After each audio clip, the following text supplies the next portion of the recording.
வணக்கம். நான் ஸ்ரீரங்கம் ரவி உங்களோட பேசிகிட்ருக்கேன். 2026 வருஷம் ஜனவரி மாதத்திற்கான பலன்கள். எனது அன்பு நேயர்கள் அனைவருக்கும் எனது உலங்கணிந்த புத்தாண்டு நல்வாழ்த்துக்களை தெரிவித்துக் கொள்கிறேன்.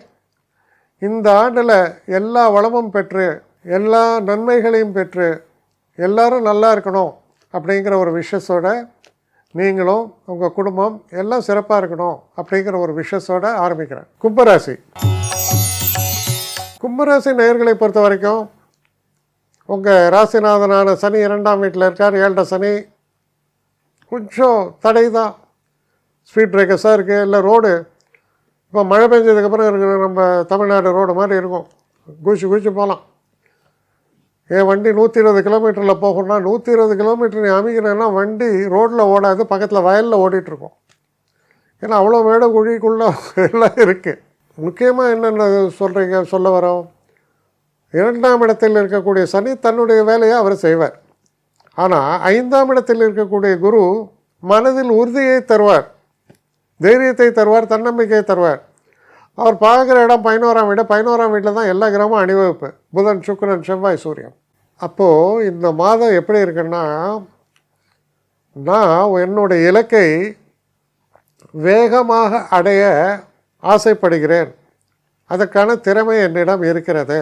நல்ல கார் இருக்குது, ஃபுல்லாக பெட்ரோல் இருக்குது, ஒரு மிதிச்ச இடத்துக்கு நான் போயிடலாம். ஆனால் மிதித்தா அது ட்ராக் மாதிரி போயிடும், என்ன சனி. அப்போது நிதானத்தோடு செயல்படணும். எல்லா ஆப்பர்ச்சுனிட்டியும் ஓப்பன்.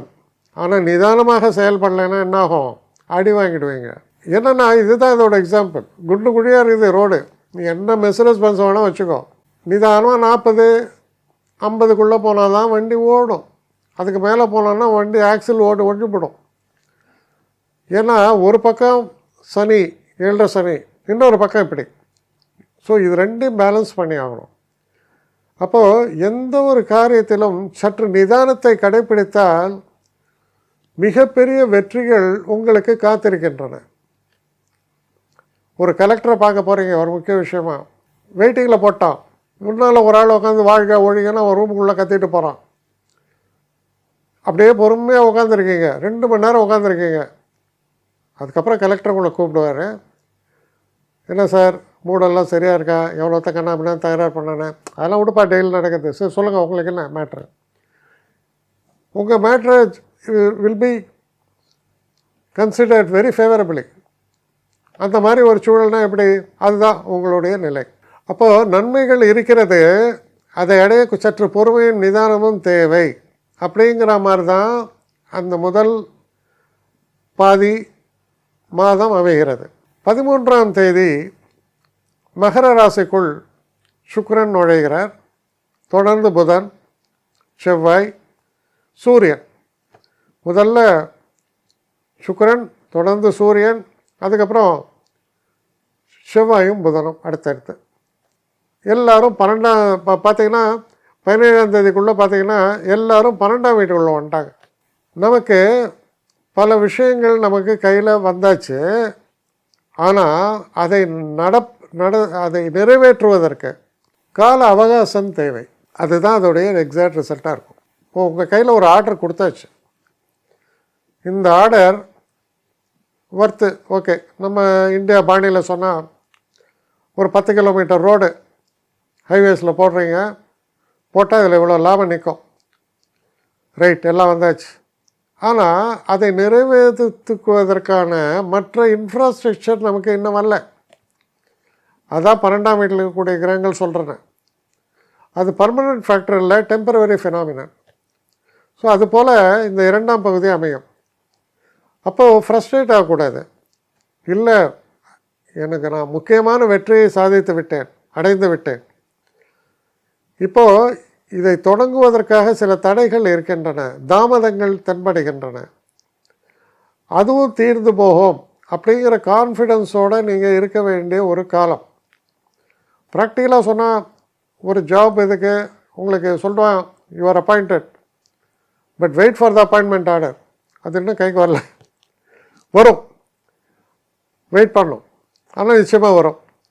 அது போன்ற ஒரு சூழலை பற்றி பேசுகிறது கும்பராசிக்கு. ஆனால் ஒரு விதத்தில் நீங்கள் ரொம்ப சந்தோஷப்படுறது என்னென்னா, ஒரு காரியம் நமக்கு நிச்சயிக்கப்படுகிறது. இந்த லேண்டை நான் ரெஜிஸ்டர் பண்ண போகிறேன், அன்றைக்கி ரெஜிஸ்ட்ரார் லீவு. அவர் ஒரு 3 நாள் லீவில் இருக்காருங்க, அப்புறம் தாங்க அவர் வந்து செய்ய முடியாது, அவர் தாங்க செய்யணும். இது போன்ற தன்மையை தான் நான் பேசுகிறேன். அப்போது நல்லது கையில் வந்தாச்சு, அதை நிறைவேற்றுவதற்கு ஒரு சில தாமதங்கள் தடைகள் ஏற்படும். அதை ஒரு சிக்னிஃபிகேட்டராக இருந்து சொல்கிறவர் சனி. இன்னும் 7 சனி இருக்கப்பா, கொஞ்சம் அவசரப்படாத அப்படிங்கிற மாதிரி. ஸோ அதுதான் இந்த ஜனவரி மாதத்தின் நிலையாக உங்களுக்கு அமைகிறது. என்னை காண்டாக்ட் பண்ணணுன்னு நினைக்கிறவங்க srirangam1@gmail.comன்ற ஒரு முகவரிக்கு உங்களுடைய இதை அனுப்புங்க. கட்டணம் உண்டு, அதோடைய விவரங்களை நான் உங்களுக்கு அனுப்புகிறேன். ஆனால் நான் இன்றைக்கி மேல் அம்சம் இன்னும் பதில் வரலையே அப்படின்னு வருத்தப்படாதீங்க. ஏன்னா எனக்கு கொஞ்சம் பெண்டிங்கில் இருக்குது. ஒரு நாளைக்கு எவ்வளோ பேரை நான் பார்க்க முடியும்? 3 பேர் 4 பேர் மேலே என்னாலையும் பார்க்க முடியாது. ஆனால் நிறைய பேர் ஆசைப்பட்றாங்க. ஆனால் கண்டிப்பாக நான் எல்லாருக்கும் ரிப்ளை பண்ணுவேன். சில நேரங்களில் 3 to 4 வீக்ஸ் ஆகும் என்னுடைய ரிப்ளை வரத்துக்கு. ஆனால் வரும். ஏன்னா நான் எல்லோரும் ஒரே நேரத்தில் ஒரு நாளைக்கு 10 பேர் பார்க்கணுன்னா முடியாது.